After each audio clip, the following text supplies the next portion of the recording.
কাছে আল্লাহ সুবহানাহু ওয়া তাআলা আমৃত্যু আমাদের সকল চাওয়া পাওয়া আল্লাহ সুবহানাহু ওয়া তাআলার কাছে পেশ করার এবং আল্লাহ সুবহানাহু ওয়া তাআলার কাছ থেকে যেন আমরা নিতে পারি আল্লাহ তৌফিক দান করুন, বলুন আমিন। মুহতারাম হাজিরিন, আমরা মানুষ হিসেবে আমরা দুর্বল এক জাতি। অনেক সময় অনেক কিছু আমরা ভুলে যাই, শয়তান আমাদেরকে ভুলিয়ে দেয়। সূরাতুল কাহফে আল্লাহ সুবহানাহু ওয়া তাআলা মূসা আলাইহিস সালাম এবং খাজির আলাইহিস সালামের গল্প বলতে গিয়ে কথা প্রসঙ্গে মূসা আলাইহিস সালামের জবান দিয়ে আল্লাহ বের করেছেন, ওয়ামা আনসানিহু ইল্লা আশ-শাইতানু আন আযকুরাহ। শয়তান অনেক কিছু আমাদেরকে ভুলিয়ে দেয়। তো শয়তানের বিরুদ্ধে আমাদের সংগ্রাম অবিরাম চলতেই থাকবে। মৃত্যু পর্যন্ত শয়তানের সঙ্গে আমাদের চলমান এই সংগ্রামের কোনো বিরাম নেই, চলতেই থাকবে। শয়তান ভুলিয়ে দিবে। স্মরণ হওয়া মাত্রই আল্লাহর দিকে ফিরে আসতে হবে, আল্লাহর কাছে তওবা করতে হবে, ইস্তিগফার করতে হবে। আল্লাহ সুবহানাহু ওয়া তাআলা এই কথাটাও সূরাতুল কাহফে জানিয়েছেন, ওয়াযকুর রাব্বাকা ইযা নাসিতা। ভুলে গেলে স্মরণ হওয়া মাত্রই আল্লাহ সুবহানাহু ওয়া তাআলার জিকির করো, আল্লাহকে স্মরণ করো। এই বিষয়গুলো আমাদেরকে মাথায় রাখতে হবে। আমরা যারা প্রতি জুমায় খুতবা শুনি, কোরআন হাদিসের আলোকে কিছু কথা আমাদের কর্ণকুহরে প্রবেশ করে, আমাদেরকে একটা প্রতিজ্ঞা করতে হবে। এই প্রতিজ্ঞাটা যদি সুদৃঢ়ভাবে আমরা ধারণ করতে পারি, বাস্তবায়ন করতে পারি, ইনশাআল্লাহুল আজিজ কোরআনের কথা কোনো ভুল নেই, কোরআনের কথা সত্য, কোরআনের ঘোষণা নিঃসন্দেহে হক এবং বাস্তবায়িত হবে। কোরআনের ভাষায় দুটো কাজ যদি কেউ করে, ইনশাআল্লাহুল আজিজ মানব জন্মের গুরুত্বপূর্ণ দুটো পুরস্কার, দুটো লক্ষ্য আল্লাহ সুবহানাহু ওয়া তাআলা তাকে দান করবেন, বলুন সুবহানাল্লাহ। সুদৃঢ় প্রতিজ্ঞাবদ্ধ হই। এখন যে কথাগুলো বলা হবে, আল্লাহ সুবহানাহু ওয়া তাআলা আমাকে এবং যারা শুনছেন সকলকে আমল করার তৌফিক দান করেন, বলুন আমিন। জীবনটাকে পরিবর্তন করতে হলে, আধার থেকে আলোর দিকে নিতে হলে কোরআনের নির্দেশনা, কোরআনের হিদায়াতগুলো মানার বিকল্প নেই। কোরআনের চেয়ে বড় উপদেশদাতা আর কেউ নেই, কোরআনের চেয়ে বড় নসিহা, কোরআনের চেয়ে বড় ওয়াজ করনেওয়ালা আর কেউ নেই। সেজন্য সকলের কাছে বিনীত আরজ করছি, কথাগুলো খুব মনোযোগ সহকারে শুনবো এবং যে দুটা নির্দেশনা আল্লাহ সুবহানাহু ওয়া তাআলা দিয়েছেন এগুলো আমল করার চেষ্টা করব।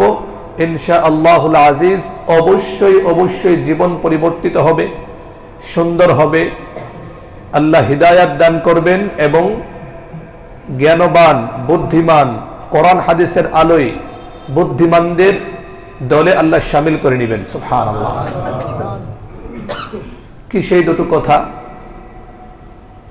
খুব গভীর মনোযোগ সহকারে আমরা শুনি, একাগ্র চিত্তে হৃদয়ের মনে কোঠায়, হৃদয়ের গভীরে বদ্ধমূল করে নেই। গতকাল তারাবিতে তেলাওয়াত করা হয়েছে পবিত্র কোরআন মাজিদের 39 নম্বর সূরা, সূরাতুজ জুমার। সূরাটার নাম কি? সকলকে বলতে হবে, সূরাটার নাম কি? কোরআন মাজিদের সূরা সংখ্যা কত? মাশাআল্লাহ। 114টি সূরার মধ্য থেকে 39 নম্বর সূরা, সূরাতুজ জুমারের 18 নম্বর আয়াত। কত নম্বর আয়াত? 17 নম্বর আয়াতের শেষাংশে আল্লাহ সুবহানাহু ওয়া তাআলা জানাচ্ছেন, ফাবাশশির ইবাদ আল্লাযীনা ইসতামিউনাল কওল। 17 নম্বর আয়াতের শেষাংশ হচ্ছে ফাবাশশির ইবাদ। নবী, আপনি সুসংবাদ দিন আমার বান্দাদেরকে। কে সুসংবাদ দিবে? আদেশ করছেন আল্লাহ। সুসংবাদটা দিবেন কে? নবীজি সাল্লাল্লাহু আলাইহি ওয়াসাল্লাম। আল্লাহ অর্ডার করছেন, নবী আপনি সুসংবাদ দিন। কাদেরকে? যুবক ভাইয়েরা খেয়াল করে শুনুন, আমল করার চেষ্টা করুন, জীবন সুন্দর হবেই হবে। মাত্র জীবন যাদের শুরু হলো, 15 থেকে 25-এর মধ্যে বা 30-এর মধ্যে বয়স যাদের,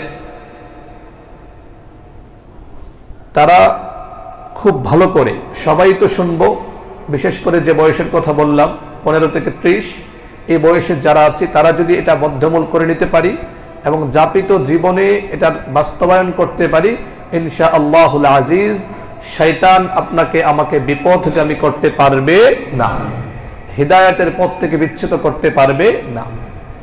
মানব জীবনে হিদায়াতের চেয়ে বড় কোনো নিয়ামত হতে পারে না। একজন মানুষ যখন হিদায়াতের পথে থাকে, হিদায়াত মানে কি? আল্লাহ সুবহানাহু ওয়া তাআলার সন্তুষ্টি আছে যে পথে, সে পথে চলতে থাকা। হিদায়াত মানে আলোর পথে চলা, হিদায়াত মানে সিরাতে মুস্তাকিমের উপর চলা, হিদায়াত মানে তাওহীদ সুন্নাহর পথে চলা। তো আমরা সকলেই খেয়াল করি এবং আমল করার চেষ্টা করি। আল্লাহ সুবহানাহু ওয়া তাআলা সুসংবাদ জানাচ্ছেন, দিচ্ছেন, আল্লাযীনা ইয়াসতামিউনাল কাওল ফায়াত্তাবিউনা আহসানা। যারা দুটো কাজ করে। কয়টা কাজ? এক নাম্বার কাজ হচ্ছে যারা মনোযোগ সহকারে কথা শোনে। এখানে কথা মানে কোরআন এবং সুন্নাহর কথাগুলো, তাওহীদের কথাগুলো, সুন্নাহর কথাগুলো, ইসলামের কথাগুলো যারা মনোযোগ সহকারে শুনে। এক নাম্বার মনোযোগী শ্রোতা যারা, যখন ওয়াজ করা হয়, মাহফিলে আলোচনা করা হয়, মুরব্বীরা কথা বলেন, উলামায়ে কেরামের জবান থেকে যখন নসিহা আসে, ওই সময় যারা এক নাম্বার কাজ খুব মনোযোগ সহকারে হৃদয়ে ধারণ করার মানসিকতা নিয়ে যারা কথা শোনে। মনোযোগের কি ব্যাখ্যা? এক নাম্বার হচ্ছে প্রত্যেকটা কথা বুঝে বুঝে শোনার চেষ্টা করা। এমন না যে আমি আউজপাড়া জামে মসজিদে বসে চেরাগালি মার্কেটে ঘুরতে থাকলাম, ওইরকম না। এমন হয় না? বসে আছে এখানে, ঘুরতে থাকে আরেক জায়গায়। এটাকে বলে ওয়াহেদে হাজির জামা গায়েব। আমাদের এক উস্তাদ বলতেন যে তার বডি তো এখানে পড়ে আছে, তার মন ঘুরছে অন্য জায়গায়। এমন না।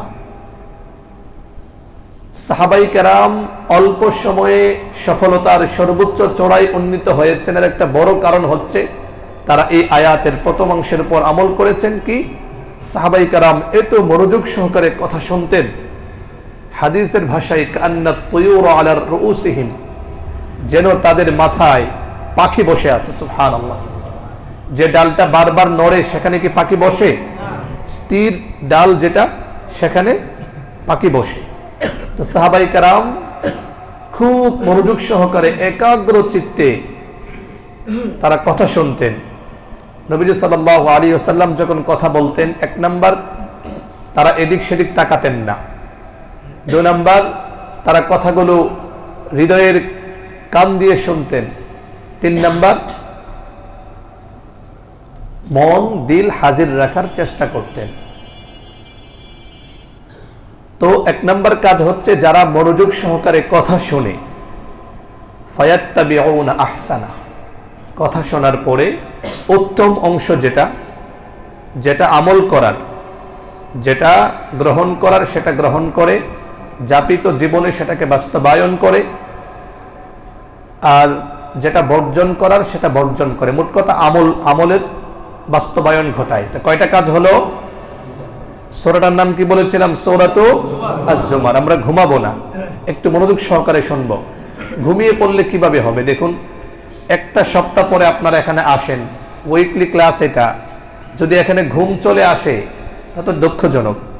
যদিও ঘুম আসতে পারে, ঘুম আসাটা অস্বাভাবিক না, কিন্তু ঘুম আসার পরে এটাকে বাস্তবায়ন করে ফেলা এটা অস্বাভাবিক। কেন? দেখুন, আমরা যারা জুমার খুতবা দেই, পুরো একটা সপ্তাহ আমাদেরকে গবেষণা করতে হয়, পড়াশোনা করতে হয়। তো এরপরে যখন মিম্বারে বসার পরে যদি কাউকে অমনোযোগী দেখি না, কেউ ঘুমাচ্ছে, কেউ এদিক ওদিক তাকাচ্ছে বা কেউ কথা বলছে, তখন আপনারাই জানেন, বুঝেন। আপনি যখন কাউকে লক্ষ্য করে তার উপকারী কথা বলবেন আর সে যদি অমনোযোগী থাকে, তখন কি কথা বলার মুড থাকে বলুন?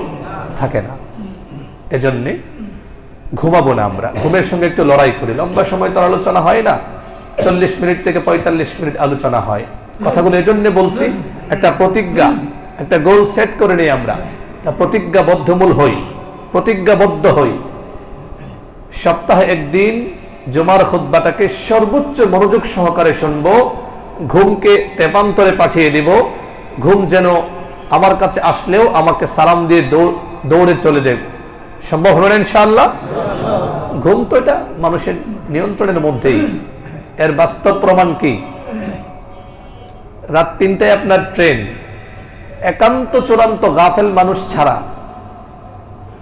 ঠিকই আপনার ঘুম ভেঙে যাচ্ছে। এই সময় ফ্লাইট আপনার রাত্রে 2টায়। আপনি কি কখনো এমন হয়েছে যে ঘুম থেকে উঠতে পারি না বলে ফ্লাইট চলে গিয়েছে? এমন হয়েছে?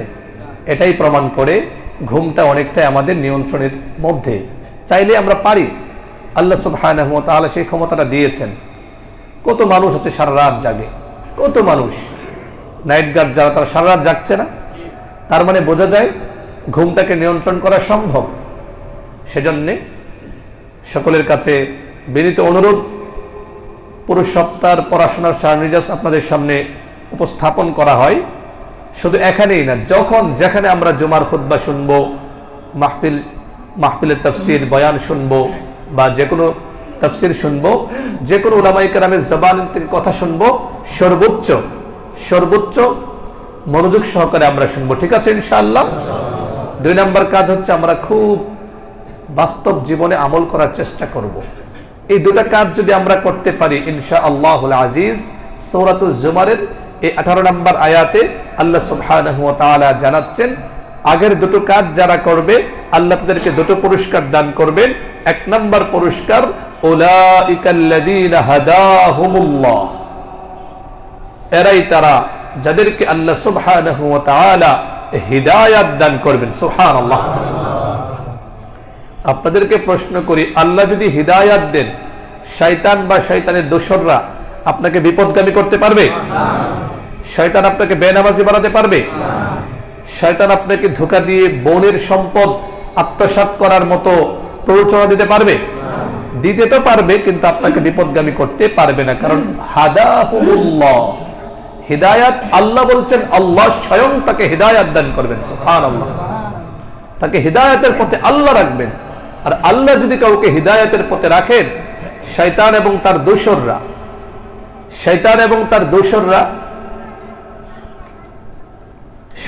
তার দোসররা তাকে কখনো বিপদগামী করতে পারবে না।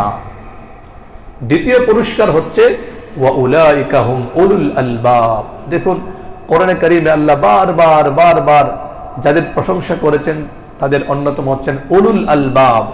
শব্দটা আমরা বারবার শুনি না? তারাবির সালাতে তো বারবারই আসে, ইন্না ফি যালিকা লাযিকরা লিউলিল আলবাব ওয়া মা ইয়াযাক্কারু ইল্লা উলুল আলবাব। বারবার আল্লাহ উলুল আলবাবের কথা এনেছেন। উলুল আলবাব কারা? উলুল আলবাব মানে হচ্ছে জ্ঞানবান, যাদেরকে আল্লাহ সুবহানাহু ওয়া তাআলা জ্ঞান দিয়েছেন, যারা ইসলামকে ধারণ করতে পারে, যারা তাওহীদকে, সুন্নাহকে নিজেদের জীবনে বাস্তবায়ন করে আল্লাহ এবং তার রাসূলের সন্তুষ্টিজনক পথে চলে। কোরআনের ভাষায় তারাই হচ্ছে উলুল আলবাব বা জ্ঞানী, বুদ্ধিমান, তারাই হচ্ছে চতুর, তারাই হচ্ছে বাস্তবিক অর্থে সফল, সাকসেসফুল মানুষ। সুবহানাল্লাহ। আমরা সকলেই জ্ঞানবান হতে চাই কিনা? যুবক ভাইয়েরা সবাই জ্ঞানবান হতে চাই কিনা? আলোকিত মানুষ হতে চাই কিনা? আমরা যদি আলোকিত মানুষ হতে চাই, আলোকিত গ্রন্থ কোরআনের কথা আমরা মানি, আমরা মনোযোগ সহকারে কোরআন সুন্নাহর কথাগুলো আমরা শুনবো, ইনশাআল্লাহুল আজিজ কোনো হট্টগোল করব না। ঠিক আছে ইনশাআল্লাহ? কোনো অমনোযোগী ভাব আনব না। শুরুতে একটু কষ্ট হতে পারে, একটা অভ্যাস আমরা গড়ে তুলব।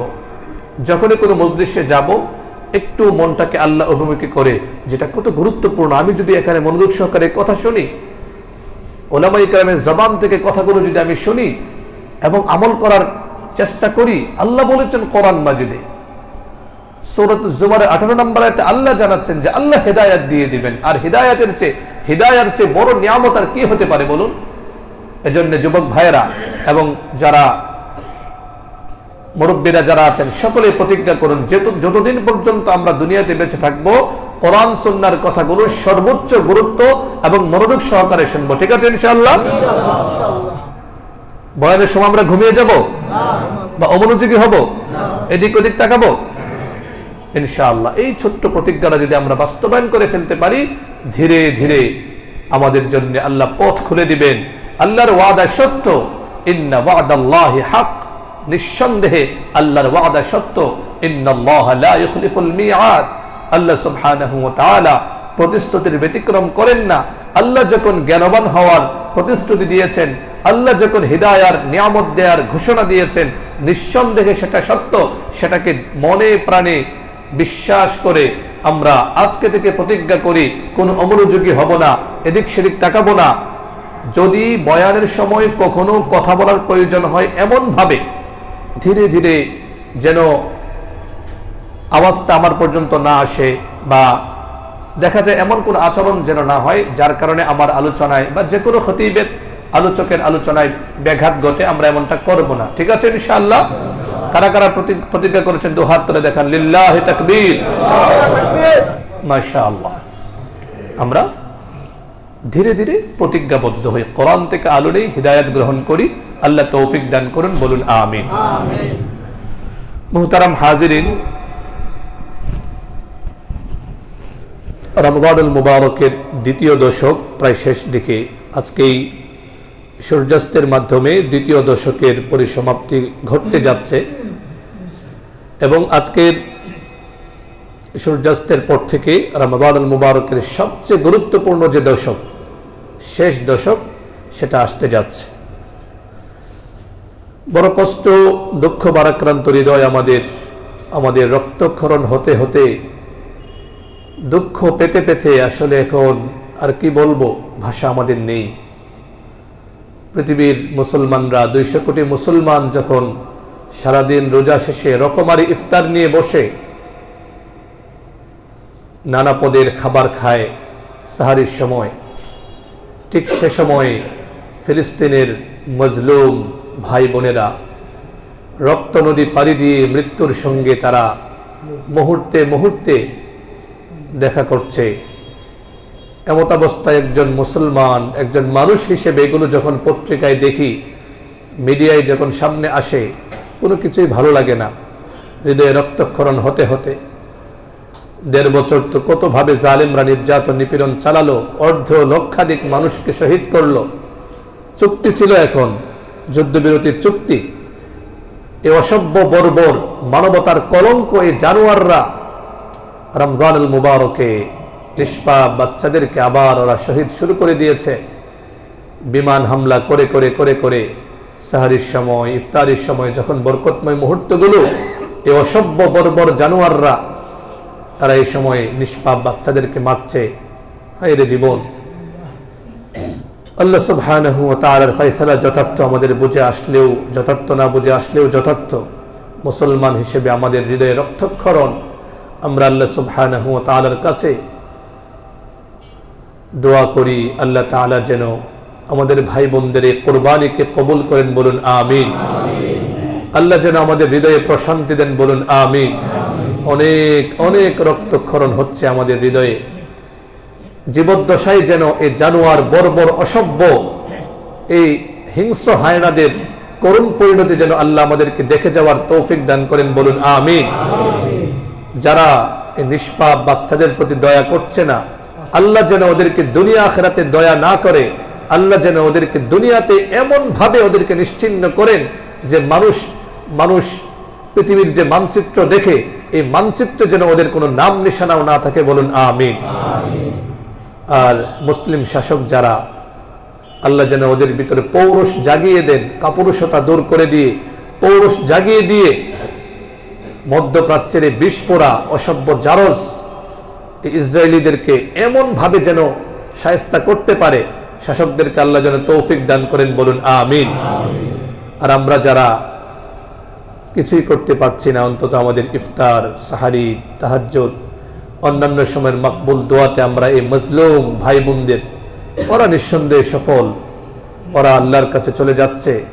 আসলে কবি আল মাহমুদ মীর আব্দুল শাকুর আল মাহমুদের কথায় তিনি বড় চমৎকার বলেছেন, আমরা তো শাহাদাতের জন্যই মায়ের উদর থেকে পৃথিবীতে এসেছি, আমাদের এই মিছিল চলছে, চলবেই, আমরা কখনো থামবো না, চলতেই থাকবে মিছিল।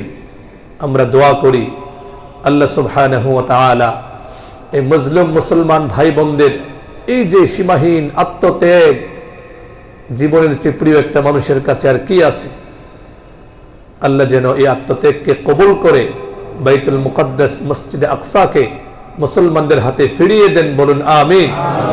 আল্লাহ যেন আরেকজন সালাহুদ্দিন আইয়ুবীর উত্থান ঘটিয়ে বাইতুল মুকদ্দাসকে মুসলমানদের হাতে এনে আল্লাহ সুবহানাহু ওয়া তাআলা যেন আমাদের হৃদয়কে প্রশান্ত করেন, বলুন আমিন। এমন দুঃখ ভারাক্রান্ত হৃদয়ে কথা বলার মতো মানসিকতা থাকে না। আল্লাহ সুবহানাহু ওয়া তাআলা আমাদের সকলকে মুসলিম উম্মার দুঃখ কষ্ট, তাদের দুঃখ ভারাক্রান্ত হওয়ার তৌফিক দান করুন, বলুন আমিন। একজন মুসলিম হিসেবে আপনাকে দুঃখ ভারাক্রান্ত হতেই হবে। কোন মুসলমানের কষ্টে যদি আপনার আমার অন্তরে কষ্ট অনুভূত না হয়, তাহলে বুঝতে হবে আমি ঈমানের পথে নেই। এটাকে আল ওয়ালা ওয়াল বারা বলে। ঈমানের ভিত্তিতে একজন মুসলমান, চাই সে বেনামাজি হোক, মুখে দাড়ি না থাকুক, সে লা ইলাহা ইল্লাল্লাহ মুহাম্মাদুর রাসূলুল্লাহ ঘোষণা দিয়েছে, সে আমার ভাই। তার চেয়ে বাহ্যত অনেক দান সদকা করে, অনেক ভালো কাজ করে কোন কাফের শুধুমাত্র একজন মুসলমান, এই মুসলমানের চেয়ে কোন কাফের কখনো ভালো হতে পারে না, আমার কাছে প্রিয় হতে পারে না। একজন মুসলমান আমার প্রিয় হবে, মুসলমানদের প্রতি ভালোবাসা রাখতে হবে। আল্লাহ সুবহানাহু ওয়া তাআলা আমাদের সকলকে তৌফিক দান করুন, বলুন আমিন। মুহতারাম হাজিরিন, রমজানুল মুবারকের সবচেয়ে গুরুত্বপূর্ণ দশক শুরু হতে যাচ্ছে। এই দশকে আল্লাহ সুবহানাহু ওয়া তাআলার পক্ষ থেকে আমাদের সকলের জন্য আল্লাহ তাআলা যেন খায়ের, কল্যাণ, রহমত, বারাকাত, মাগফিরাত এবং নাজাতের ফয়সালা করেন, বলুন আমিন। তো রমজানুল মুবারকের শেষ দশকটা হচ্ছে চূড়ান্ত প্রাপ্তির শেষ 10 দিন। আর আমরা সকলেই জানি শেষ ভালো যার, সব ভালো তার। গতকালকে তারাবি পূর্ব আলোচনায় বলেছিলাম, পিছনে যা গিয়েছে গিয়েছে, মা মাজা কাদ মাজা। এই বছর আমরা প্রতিজ্ঞা করি, যাদের এখনো ঈদের মার্কেটিং হয়নি, খুব অল্প সময়ের মধ্যে মার্কেটিং সেরে শেষ দশক সম্ভব হলে এতেকাফ করার চেষ্টা করি, মসজিদে সময় দেওয়ার চেষ্টা করি। এটা না হলেও কমপক্ষে মুহূর্তগুলো, প্রতিটা সময় আমরা নেক আমলে অগ্রগামী হওয়ার চেষ্টা করি, কারণ এটাই হচ্ছে চূড়ান্ত প্রাপ্তির শেষ দশক। কি করব আমরা এই সময়? ইবাদতে খুব বেশি আত্মনিয়োগ করব। কেন করতে হবে? কারণ নবীজি সাল্লাল্লাহু আলাইহি ওয়াসাল্লাম রমজানুল মুবারকে পুরোটাকেই তিনি কাজে লাগাতেন। বিশেষ করে শেষ দশকে তিনি এত বেশি পরিশ্রম করতেন ইবাদতে। আপনাদেরকে জিজ্ঞেস করি, নবীজি সাল্লাল্লাহু আলাইহি ওয়াসাল্লামের কোনো গুনাহ ছিল? কোনো পাপ ছিল ওনার? এরপরেও তিনি কি পরিমাণ ইবাদত করেছেন, এটা ভাষায় ব্যক্ত করা সম্ভব? কেন এত ইবাদত করতেন? প্রশ্ন করা হয়েছিল তাকে। তখন তিনি বলেছিলেন, আফালা আকুন আবদান শাকুরা, আমি কি কৃতজ্ঞ বান্দা হব না? আল্লাহ যে আমাকে নিয়ামত দিয়েছেন, সে নিয়ামতের কৃতজ্ঞতা হলো আমি নিজেকে আল্লাহর ইবাদতে ডুবিয়ে রাখবো। সুবহানাল্লাহ। এবং আমাদেরকে শিক্ষা দেওয়ার জন্য নবীজি সাল্লাল্লাহু আলাইহি ওয়াসাল্লাম প্রচুর পরিমাণে ইবাদত করতেন এবং ইবাদতের মধ্যেই তিনি মনের শান্তি খুঁজে পেতেন। তো শেষ দশকে নবীজি সাল্লাল্লাহু আলাইহি ওয়াসাল্লাম কি পরিমাণ ইবাদত করতেন, তার অবস্থাটা কি ছিল? সহিহ বুখারী শরীফের 2024 নম্বর হাদিস, উম্মুল মুমিনিন আয়েশা সিদ্দিকা রাদিয়াল্লাহু আনহা বলেন, কান রাসূলুল্লাহ সাল্লাল্লাহু আলাইহি ওয়াসাল্লাম ইযা দাখালাল আশর, যখন শেষ দশক আসতো রমজানুল মুবারকের, নবীজি সাল্লাল্লাহু আলাইহি ওয়াসাল্লাম ইবাদতের জন্য এত পাগল পারা হয়ে যেতেন, আইকাযা আহলা আহিয়াল লাইল, তিনি পুরো রাত জাগ্রত থেকে আল্লাহর ইবাদত করতেন। বলেন সুবহানাল্লাহ। শুধু নিজে ইবাদত করতেন তাই না, ওয়া আইকাযা আহলা, তার পরিবারের সদস্যদেরকে বলতেন যে ওঠো ওঠো, আল্লাহর ইবাদত করো, সময় বয়ে যায়, এই 10 দিন সারা বছর আর আসবে না, আরেকবার রমজানে এমন যেন না হয় অবহেলায় ঘুমে কেটে গেল, সময় বয়ে যাচ্ছে, ওঠো সবাই আল্লাহর ইবাদত করো, পরিবারকে জাগাতেন। ওয়াজাদ্দা, এবং তিনি খুব পরিশ্রম করতেন, খুব মেহনত করতেন। এবং মেহনতের অবস্থা কি ছিল গতকালকে বলেছিলাম, শাদ্দা ও শাদ্দাল মিজার, কোমরটাকে শক্ত করার জন্য গ্রামের মানুষ কাজ করার সময় গামছা দিয়ে কোমরটা শক্ত করে বাঁধে, মানে উদ্দেশ্য হচ্ছে তার কাজের মধ্যে যেন একটা নাশাত, একটা উদ্যম, একটা আগ্রহ বেড়ে যায়। তো নবী সাল্লাল্লাহু আলাইহি ওয়াসাল্লাম এমনিতেই তো উনি ইবাদতে আকণ্ঠ নিমজ্জিত থাকতেন, রমজানুল মুবারকে তিনি এত বেশি ইবাদতের জন্য পাগল পারা থাকতেন শেষ দশকে, যে তিনি কোমরটাকে একেবারে বেঁধে নিতেন, যে পুরোটা সময় তিনি এবং তার মালিক আল্লাহর জন্য তিনি উৎসর্গ করে দিতেন। সুবহানাল্লাহ। সহিহ মুসলিম শরীফের অন্য এক হাদিস, 1175 নম্বর হাদিস, এই হাদিসের রাবিউ আমাদের মা উম্মুল মুমিনিন আয়েশা সিদ্দিকা রাদিয়াল্লাহু আনহা বলেন, কান রাসূলুল্লাহ সাল্লাল্লাহু আলাইহি ওয়াসাল্লাম ইয়াজতাহিদু ফিল আশরিল আওয়াখির মা লা ইয়াজতাহিদু ফি গায়রিহি। রমজানুল মুবারকের শেষ দশকে নবীজি সাল্লাল্লাহু আলাইহি ওয়াসাল্লাম এত বেশি পরিশ্রম করতেন, এত বেশি আল্লাহর ইবাদত করতেন, যেটা অন্য সময় দেখা যেত না। তো আমরা সেই নবীজি সাল্লাল্লাহু আলাইহি ওয়াসাল্লামের উম্মত, আমরা পারবো না ইনশাআল্লাহ? আমরা প্রতিজ্ঞা করি, নিজেরাও আমল করার চেষ্টা করি। আগে যদি এই 20 দিন যদি আমার তেলাওয়াত হতো দৈনিক 1 পারা 2 পারা, তাহলে এই দশকে আমার প্রতিজ্ঞা থাকবে কমপক্ষে 3 পারা। যাদের হিফজ আছে তারা তো আরো বেশি করতে পারেন। আমাদের মুরব্বীরা বড়রা তো পুরো রমজান জুড়েই 1 খতম দৈনিক পড়তেন, আমরা সেটা না পারি, কমপক্ষে 10 পারা 15 পারা তো পড়তে পারি, পারবো না ইনশাআল্লাহ? তো এই রমজানুল মুবারকের দশকটাকে কাজে লাগাতে হবে, এই দশকে অধিক পরিমাণে আল্লাহ সুবহানাহু ওয়া তাআলার দিকে ফিরে আসতে হবে। আমাদের জীবনের টার্গেট কি? একজন মুমিনের জীবনের টার্গেট তো একটাই, সেটা কি? ওয়ামা খালাকতুল জিন্না ওয়াল ইনসা ইল্লা লিয়াবুদুন। কোরআন মাজিদের 51 নম্বর সূরা সূরাতুজ জারিয়াতের 56 নম্বর আয়াতে একজন মুমিনের জীবনের লক্ষ্য, মাকসাদে হায়াত আল্লাহ বলে দিয়েছেন, আমি মানব দানবকে, মানুষ এবং জিনকে সৃষ্টি করেছি কেবল আমার ইবাদতের জন্য। সুবহানাল্লাহ।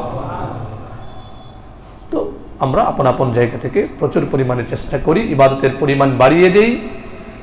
আগে যদি আমার হতো এমন যে আমি 4 রাকাত তাহাজ্জুদ পড়তাম, এখন আমি 8 রাকাত পড়ি, 12 রাকাত পড়ি, পারবো না ইনশাআল্লাহ? একটু গাফলতের চাদরকে ছুঁড়ে ফেলে দেই। দ্বিতীয়ত, রমজানুল মুবারকে আমরা লাইলাতুল কদর অনুসন্ধানের চেষ্টা করি।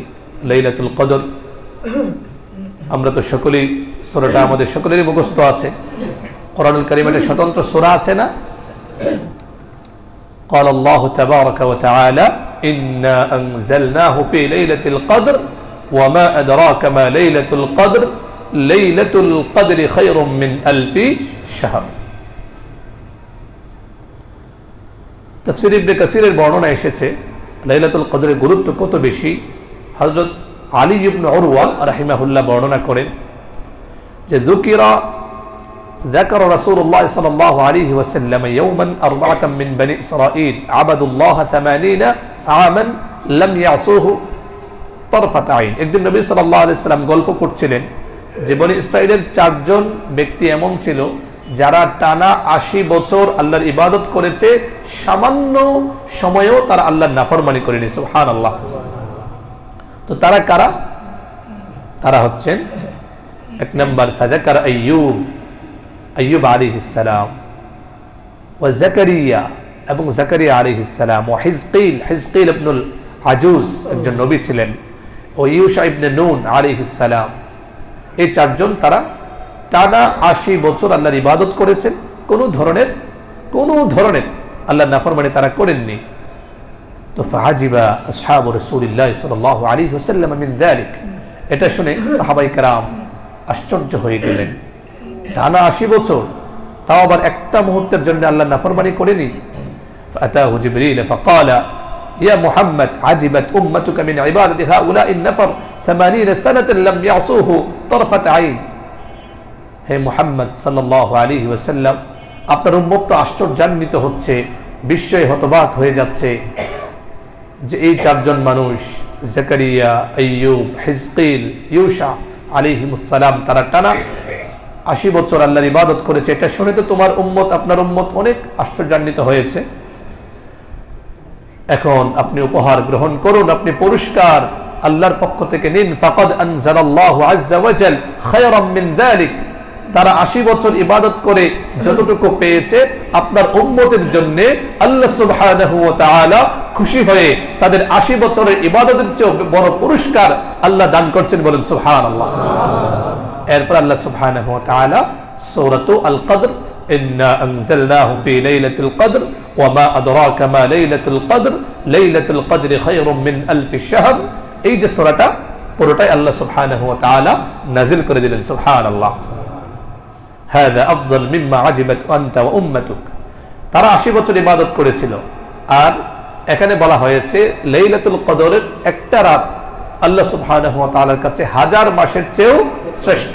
আর হিসাব করে দেখা গিয়েছে 1000 মাসে কত হয়? 83 বছরের চেয়ে কিছু বেশি হয়। তাহলে 80 থেকে বেশি হলো কিনা? তো আল্লাহ সুবহানাহু ওয়া তাআলা যখন এটা নাযিল করলেন, ফাসাররা বিযালিকা রাসূলুল্লাহ সাল্লাল্লাহু আলাইহি ওয়াসাল্লাম ওয়ান নাস মা'আহ। এই সূরা নাযিল হওয়ার পরে নবীজি সাল্লাল্লাহু আলাইহি ওয়াসাল্লাম এবং সাহাবায়ে কেরাম আনন্দে উদ্বেলিত হয়ে গেলেন। বলেন সুবহানাল্লাহ। এখন প্রশ্ন হচ্ছে, প্রত্যেক বছরই আমরা এগুলো শুনি, লাইলাতুল কদরটা কবে? লাইলাতুল কদর কবে? বুখারী শরীফের বর্ণনা। নবী সাল্লাল্লাহু আলাইহি ওয়াসাল্লাম জানাচ্ছেন 220 নম্বর হাদিস, আয়েশা সিদ্দিকা রাদিয়াল্লাহু আনহা বলেন, তাহাররাউ লাইলাতুল কদরি ফিল আশরিল আওয়াখির মিন রমাদান। তোমরা রমজানুল মুবারকের শেষ দশকে লাইলাতুল কদরকে অনুসন্ধান করতে থাকো। এখন নবী সাল্লাল্লাহু আলাইহি ওয়াসাল্লাম কোন কোন হাদিসে কিছুটা ইঙ্গিত দিয়েছেন, স্পষ্ট করেননি। কেন করেননি? আল্লাহ করেননি। হাদিস তো এতটুকু পাওয়া যায়, দুজন ব্যক্তি ঝগড়া করছিল, ওই ঝগড়ার কারণে এত বিশাল বরকত থেকে উম্মত মাহরুম হয়ে গিয়েছে। আর আরেকটা হিকমত এটাও হতে পারে যেন পুরো দশকটাই যেন উম্মত ইবাদতে কাটায়, আল্লাহর কাছে দোয়া করে, সেজন্য আল্লাহ সুনির্দিষ্ট করে দেননি। তবে বুখারী শরীফে 2027 নম্বর হাদিস থেকে জানা যায়, তাহাররাউ লাইলাতুল কদরি ফিল বিত্রি মিনাল আশরিল আওয়াখির মিন রমাদান, যে রমজানুল মুবারকের শেষ দশকের বেজুর রাত্রিগুলোতে লাইলাতুল কদর অনুসন্ধান করো, বেশি বেশি করে ইবাদত করার চেষ্টা করো। এভাবে অনেকে অনেক মত দিয়েছেন। মোট কথা, আমরা লাইলাতুল কদর রমজানুল মুবারকের শেষ দশকে প্রতিটা রাত্রিতে আমরা অনুসন্ধান করতে পারি। আর প্রসিদ্ধ হচ্ছে 21, 23, 25, 27, 29। প্রচলিত আমাদের দেশে 27 রাতে অনেকে মনে করে, আসলে তো এটা সুনিশ্চিত করে বলা মুশকিল। তো যাক, এই হচ্ছে লাইলাতুল কদর। আমরা ইনশাআল্লাহ চেষ্টা করব। তো এই লাইলাতুল কদর পাওয়ার একটা সুবর্ণ সুযোগ হচ্ছে যারা ইতিকাফ করেন। অনেকের অবস্থা এমন যে জীবন চলে যাচ্ছে, অন্যকে আমরা খুব বোঝাই যে ইতিকাফ করেন, কিন্তু আমি এত ব্যস্ত, আমার ইতিকাফ করা হয়ে ওঠে না। এটাকে হলো 50, 60, 70 বছর এতে চলে যাচ্ছে, জীবনে কোনো সময় ইতিকাফের সৌভাগ্য তার হয়নি। এমনটা হওয়া এটা খুবই অনুচিত। আমরা সবাই ইতিকাফ করার চেষ্টা করি। আলহামদুলিল্লাহ, আমি ব্যক্তিগতভাবে 2 বার ইতিকাফ করেছিলাম, 1434 হিজরিতে একবার এবং 1436 হিজরিতে আরেকবার। বর্তমান বাইতুল মুকাররমের খতিব আমাদের উস্তাদ হযরত মাওলানা মুহাম্মদ আব্দুল মালিক সাহেব দামাত বরকাতুহুমের সান্নিধ্যে কেরানীগঞ্জের হযরতপুর, ওখানে মারকাজুদ দাওয়া আল ইসলামিয়া ইতিকাফ করেছিলাম। অনেক প্রশান্তি, অনেক ইবাদতের সুযোগ। আপনাদের কাছে দোয়া চাই, আল্লাহ তাআলা যেন এমন পরিবেশ তৈরি করে দেন ইনশাআল্লাহ, যেন ইতিকাফ প্রত্যেক বছরই করতে পারি। নবী সাল্লাল্লাহু আলাইহি ওয়াসাল্লামের অত্যন্ত বরকতময় পবিত্র অভ্যাস ইতিকাফ করা। রমজানুল মুবারক আসার পর থেকে নবী সাল্লাল্লাহু আলাইহি ওয়াসাল্লাম শুধু এক রমজানে জিহাদের সফরের কারণে ইতিকাফ ছেড়েছিলেন। আমরা যদি একটু প্রতিজ্ঞা করি, একটু গুছিয়ে নিতে পারি, আমাদের প্রায় সবার জন্য ইতিকাফ করা সহজ হয়ে যাবে ইনশাআল্লাহ। আমরা প্রতিজ্ঞাটা করি। তো যারা ইতিকাফ করবে, বাইহাকি শরীফের হাদিস, নবী সাল্লাল্লাহু আলাইহি ওয়াসাল্লাম জানাচ্ছেন, যারা রমজানুল মুবারকে সুন্নত ইতিকাফটা যারা করবে, আল্লাহ সুবহানাহু ওয়া তাআলা তাদেরকে কবুল দুইটা উমরা এবং কবুল দুইটা হজের সওয়াব আল্লাহ তাদেরকে দান করবেন। সুবহানাল্লাহ, এত সুবিশাল সওয়াব, এত ব্যস্ততা আমাদের হয়ে ওঠে না। আমরা প্রতিজ্ঞা করি ধীরে ধীরে এবছর অন্তত কমপক্ষে নফল ইতিকাফ হলেও আমরা করার চেষ্টা করব। সেটা 3 দিন হতে পারে, 5 দিন হতে পারে, যার যতটুকু সামর্থ্য। দেখুন সব ব্যস্ততা পড়ে থাকবে। আজকে আমি মারা যাই, মনে হচ্ছে যে আমি যদি আজকে মার্কেট না করি বা আমি যদি না করি আমার ছেলেটা কি খাবে, আমার পরিবার কি করবে, সব চলবে, শুধু আমি থাকবো না। আমার আখের আমাকেই গোছাতে হবে। চেষ্টা করবো তো ইনশাআল্লাহ।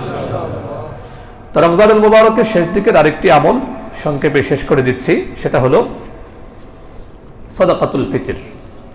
সাদাকাতুল ফিতর সামর্থ্যবান যাদের উপর যাকাত ওয়াজিব, সামর্থ্যবান ব্যক্তি শাওয়ালের যে প্রথম দিন অর্থাৎ ঈদুল ফিতরের যে প্রথম দিন সুবহে সাদিকের সময় যদি কারো কাছে নেশাব পরিমাণ সম্পদ থাকে, তাহলে নিজের পক্ষ থেকে এবং তার নাবালেগ সন্তান পরিবার পরিজনের পক্ষ থেকে সাদকাতুল ফিতর দেয়া ওয়াজিব। কেন দিতে হয় এটা? এটা আল্লাহ সুবহানাহু ওয়া তাআলার নির্দেশ, নবী সাল্লাল্লাহু আলাইহি ওয়াসাল্লাম বলেছেন। এবং এর মাধ্যমে যতটুকু জানা যায় হাদিস থেকে, রোজায় যে সকল ঘাটতিগুলো রয়ে যায়, ত্রুটিগুলো রয়ে যায়, তুহরাতান লিসসিয়াম, রোজার একটা পবিত্রতার মাধ্যম, রোজাকে এটা পাক পবিত্র করে। তো অনেকের প্রশ্ন, সাদকাতুল ফিতর কত? আমাদের সমাজে একটা ভুল ধারণা, সর্বনিম্ন যে পরিমাণটা বলা হয় মনে করি এটাই একমাত্র সাদকায়ে ফিতর দিতে দেওয়া উচিত, কিন্তু এটা ভুল। নবীজি সাল্লাল্লাহু আলাইহি ওয়াসাল্লাম সাদকাতুল ফিতরের যে পরিমাণ বলেছেন, কয়েকটা জিনিস দিয়ে, 6টা জিনিস, গম, আটা, জব, কিশমিশ, খেজুর, পনির। কয়টা জিনিস হলো? 6টা জিনিস। এই 6টা জিনিস যদি গম দিয়ে কেউ দেয় তাহলে অর্ধসা, মানে 1 কেজি 650 গ্রাম। আটা দিলেও অর্ধসা, জব দিলে 1 সা, কিশমিশ, খেজুর, পনির এগুলো 1 সা। 1 সা মানে হচ্ছে 3 কেজি 300 গ্রাম। তো যদি কেউ আটা দিয়ে হিসেব করে তাহলে বর্তমান বাজার মূল্য, আমি যেটা বলছি সেটা গত 11ই মার্চ 2025-এ জাতীয় মসজিদ বাইতুল মুকাররমের সম্মানিত খতিব হযরত মাওলানা মুহাম্মদ আব্দুল মালিক সাহেব দামাত বারাকাতুহুম এবং আরেকজন বাংলাদেশের প্রসিদ্ধ প্রথিতযশা মুফতি মিজানুর রহমান সাঈদ হাফিজাহুল্লাহ, ওনাদের তত্ত্বাবধানে ইসলামিক ফাউন্ডেশনের দ্বীনী দাওয়াত ও সংস্কৃতি বিভাগ থেকে প্রচারিত যে ঘোষণাপত্র, সেখানে এসেছে যদি কেউ এবছর সাদকাতুল ফিতর গম দিয়ে অর্থাৎ গমের অর্ধসা দিয়ে দিতে চায় তাহলে 1 কেজি 650 গ্রাম প্রতি কেজি 65 টাকা ধরে এবছর সর্বনিম্ন হয় গমে 110 টাকা। কত হয়? 110। আটা দিয়ে যদি দিতে চায় 115, জব দিয়ে যদি দিতে চায় তাহলে 3 কেজি 300 গ্রাম, মানে জব দিয়ে দিলে 530 টাকা। কিশমিশ দিয়ে যদি কেউ দিতে চায় তাহলে 1980 টাকা। খেজুর দিয়ে দিতে চাইলে 2310 টাকা। পনির দিয়ে দিতে চাইলে 2805 টাকা। এটা বাজার দর হিসেবে। আমরা চেষ্টা করি যাদের সামর্থ্য আছে সর্বোচ্চটা দেওয়ার। পারবো না ইনশাআল্লাহ? অনেকের কাছে এগুলো কোনো ব্যাপারই না। 2805 টাকা এক একটা ফিতরা দেওয়া এটা কোনো ব্যাপার না। যারা আমাদের মতো যারা গরিব, টাকা পয়সা কম, তারা ফিতরা ওই নিচের দিকে, আমাদের উচিত আরো বেশি করে দেয়া। কিন্তু যারা ধনী মানুষ তাদের উচিত উপরের দিকে লক্ষ্য রাখা। আমি যদি উপরের দিকে লক্ষ্য রাখি তাহলে আল্লাহ আমাকে উপরের দিকে রাখবেন ইনশাআল্লাহ। আর আমার মনটা যদি প্রথমে ছোট হয়ে খালি দেখি যে কোন রকম 110 টাকা প্রত্যেক বছর, শুধু আইসা জিজ্ঞাসা করে হুজুর ফিতরা কি 100 টাকার উপরে নাকি নিচে, মানে শুরুটাই করে এইভাবে, এটা করা অনুচিত। আমরা পারবো না ইনশাআল্লাহ? আপনি দিবেন, আপনাকে দিবেন কে? আপনি হাতটা বাড়াবেন, আল্লাহর রহমতের হাত আল্লাহ আপনার প্রতি বিস্তৃত করবেন ইনশাআল্লাহ। বুঝতে পেরেছি তো সকলেই? সাদকায়ে ফিতর এবছর আমরা যার যেভাবে সামর্থ্য হয় 2805 থেকে 2805 টাকাও দিতে পারি, 2310 টাকাও দিতে পারি, 1980 টাকাও দিতে পারি, 530 টাকা দিতে পারি। নিচের গুলো আর খুব বেশি বললাম না, না হলে শুধু ওইগুলোই অন্তরে বসে যাবে। প্রথমে কমটা বললে এটাই অন্তরে বসে যায়, মনে হয় 110 টাকায় দিতে হবে, 115 টাকায় দিতে হবে। বুঝতে পেরেছি তো? আমরা উল্টা পাল্টা বুঝবো না। প্রতিজ্ঞা করি ইনশাআল্লাহ 2805 টাকা দিব ইনশাআল্লাহ। পারবো না ইনশাআল্লাহ? আল্লাহ তৌফিক দান করেন, বলুন আমিন। আর একটু কথা ইনশাআল্লাহ আমরা খুতবার আরবি খুতবার আগে যাকাত নিয়ে কিছু কথা বলবো ইনশাআল্লাহ। যদি সময় পাই তো হলো, সংক্ষেপে বলে রাখি। আজকে আমার দেশ পত্রিকায় আমার একটা ছোট্ট আর্টিকেল এসেছে, খুব সংক্ষেপে সেখানে লিখেছি এক নজরে জাকাত কিভাবে ফরজ হয়, জাকাতের পরিমাণ কি, জাকাত কখন আদায় করতে হয়। আলহামদুলিল্লাহ, অনেকে রমজানে জাকাত দেন, যদিও এটা রমজানের আমল না, অনেকে ভুল বুঝেন। জাকাত যেদিন আপনার কাছে নেশাব পরিমাণ সম্পদ হলো, এরপরে ঠিক 1 বছর পরে জাকাত আপনাকে আদায় করতে হবে। কিন্তু আমাদের সমাজে যেহেতু রমজানুল মুবারকে নেক কাজের প্রতি আগ্রহ তৈরি হয়, 1/70 আমরা জানি, সেজন্য সাধারণত রমজানকেই অনেকেই নির্বাচন করেন। আবার এটা ভুল বোঝার সুযোগ নেই যে রমজান মনে হয় জাকাত দেওয়ার মাস, ওইটা না।